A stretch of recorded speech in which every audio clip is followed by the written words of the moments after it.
bloody sweet, bloody sweet, bloody sweet, bloody sweet, bloody sweet, bloody sweet, bloody sweet, bloody sweet, bloody sweet, sweet, bloody sweet, sweet, bloody sweet, bloody sweet.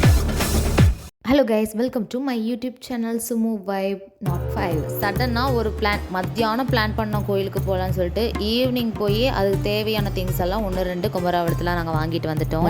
இந்த நேரத்தில் தான் எங்கள் வீட்டில் நாங்கள் சமைச்சிட்ருக்கோம். எதுக்குன்னா கோயிலுக்கு தான். ஹோட்டல்லாம் வாங்கி சாப்பிட்டா நம்மளுக்கு ஜீரணமாகாது, ட்ராவல் செட் ஆகாது. அதனால நாங்கள் வீட்லேயே சப்பாத்தி, தக்காளி தொக்கு, புளிசாதம், லெமன் ரைஸ்க்கு லெமன் நல்லா புளிஞ்சு சாறு எடுத்தோம். ஆனால் என்னால் செய்ய முடியல. சரி ஜூஸ் போட்டுக்கலாம்னு சொல்லிட்டு நெக்ஸ்ட் ஒரு பிளான் பண்ணிட்டோம். அடுத்து முனியப்பன் கோவிலுக்கு தான் நாங்கள் ஃபஸ்ட்டாக போனோம். எந்த ஒரு விசேஷம்னாலும் எங்கே லாங் ட்ரிப் பிளான் பண்ணாலும் ஃபஸ்ட்டு முனியப்பன் கோவிலில் போய் ஒரு அட்டனன்ஸ் நாங்கள் போட்டிருக்கோம்.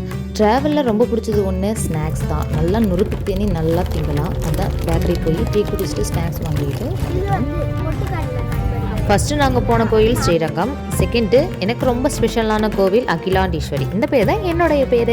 நல்ல கோயில் சுற்றி பார்த்துட்டு நெக்ஸ்ட்டு ரொம்ப பசி. ஏன்னா 2 கோயிலுக்கு போய் டைம் ஆகி போயிடுச்சு. அதனால் நாங்கள் சாப்பிடவே இல்லைன்னு சொல்லிட்டு நாங்களே என் கையால் செஞ்ச தக்காளி தொக்கு வித் சப்பாத்தி. நானே செஞ்சதுனாலேயே என்னமோ தெரியல, இந்த தக்காளி தொக்கு செம்ம டேஸ்ட்டாக இருந்துச்சு. பொய்யெல்லாம் சொல்லலை. எல்லாருமே வேணும் வேணும்னு திரும்ப திரும்ப கேட்டு சாப்பிட்டாங்க. எனக்கு கொஞ்சம் ரொம்ப பெருமையாக இருந்துச்சு. நாங்கள் ஒரு 5-6 கோயில் போயிருப்போம். எல்லா கோயிலுமே கொஞ்சம் கூட்டம் அதிகமாக தான் இருந்துச்சு. சம்மர் சீசன்னாலேயும் லீட் டைம்னாலேயும் கூட்டம் கொஞ்சம் அதிகமாகவே இருந்துச்சு கோயிலில். ஆனால் தரிசனமெல்லாம் நல்லா இருந்துச்சு.